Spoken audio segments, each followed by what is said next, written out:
Aujourd'hui, je suis en très bonne compagnie puisque je suis avec Camille Reynaud. Salut Camille! Bonjour. Camille, tu es diplômée du master de création littéraire du Havre et tu viens tout juste de publier ton premier roman. Il s'appelle Et par endroits ça fait des nœuds et il a été publié aux éditions Autrement. Alors déjà, comment tu te sens maintenant après cette publication? Je suis très heureuse puisque c'est vrai que la situation est un peu bizarre parce qu'on peut pas faire de rencontres en librairie, mais rien que de le voir déjà en librairie, quand mes amis m'envoient une petite photo après l'avoir acheté ou juste après l'avoir vu en rayon, c'est vraiment un aboutissement qui fait vraiment plaisir. Dans ce livre, tu parles de la rupture d'anévrisme à laquelle tu as dû faire face à 23 ans, de ton expérience de l'hôpital et de la réappropriation du corps. Ton texte est tissé de références artistiques, philosophiques, scientifiques et de réflexions sociologiques. Comment est-ce qu'il est né ce texte? Alors, donc après ma rupture d'anévrisme, bon, j'ai eu tout un cheminement de convalescence, de réappropriation, voilà, du corps et cetera. Et j'ai commencé à écrire, sous forme de journal intime, en fait, des réflexions, des choses comme ça, parce que j'avais pas mal de peur, de colère, voilà.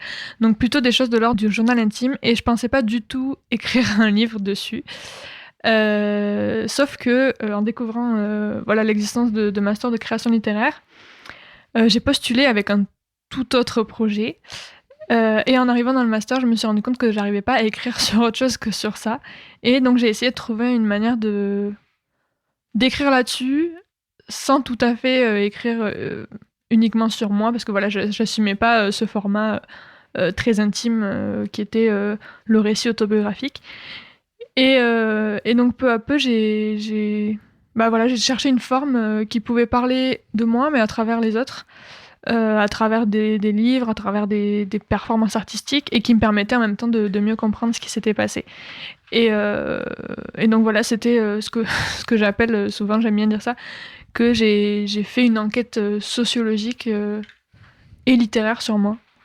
C'est vrai que c'est vraiment particulier cette forme où tu mêles des fragments du coup qui parlent de ton expérience, mais ça fonctionne par association d'idées, tu donnes des références littéraires, mais même aussi artistiques, photographiques, tu parles de sciences sociales, tu parles même de sciences dures aussi. C'était une recherche, cette écriture un peu en zigzag, en arborescence, qui s'intéresse à un peu tout.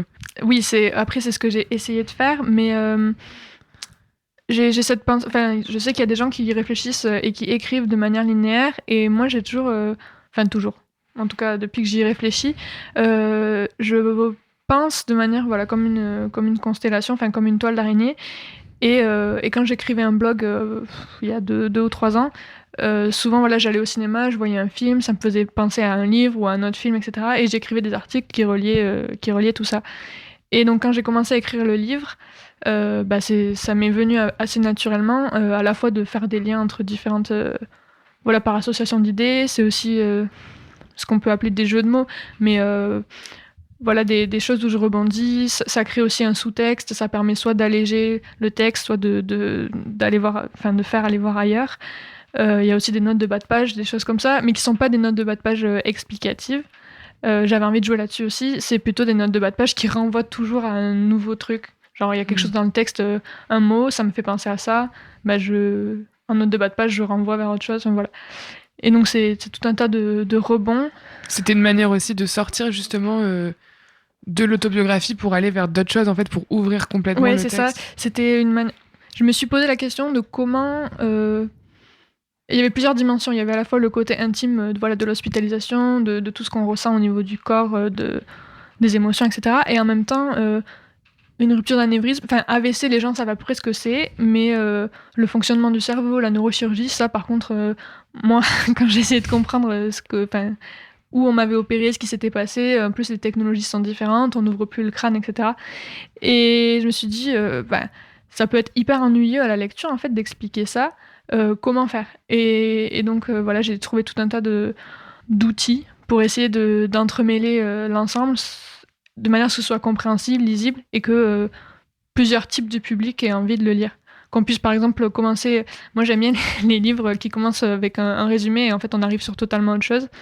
Et il y a des gens qui peuvent très bien l'acheter en pensant que c'est un témoignage. Il y a un peu de ça, mais en fait ils se retrouvent embarqués dans totalement. Il pensait peut-être pas forcément que tu allais analyser en direct une notice de médicament. Voilà.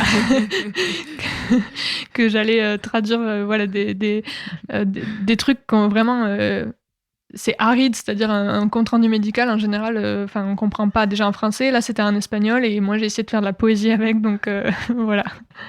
On l'a dit, tu as été étudiante au sein du master de création littéraire du Havre. Comment est-ce que ça t'a aidé pour le projet?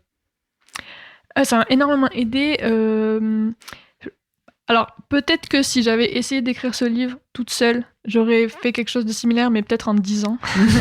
Alors que là, j'ai eu un cheminement qui a été accéléré, à la fois du fait que, comme on est confronté dans le sens positif à d'autres étudiants qui eux aussi réfléchissent à leur écriture, on est obligé en fait d'avoir du recul, un regard réflexif, et donc on n'écrit pas juste quelque chose, on écrit pour que ce soit déjà lu par d'autres. Pas forcément dans l'idée d'être publié, mais au moins que ce soit lu par nos camarades, par les enseignants.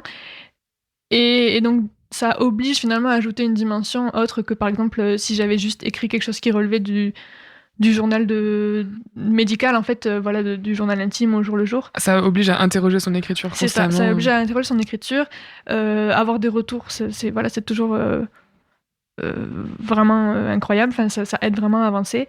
Et ça donne des outils, tous ces échanges avec les autres, à la fois sur son texte, sur les textes des autres qui finissent par enrichir le nôtre.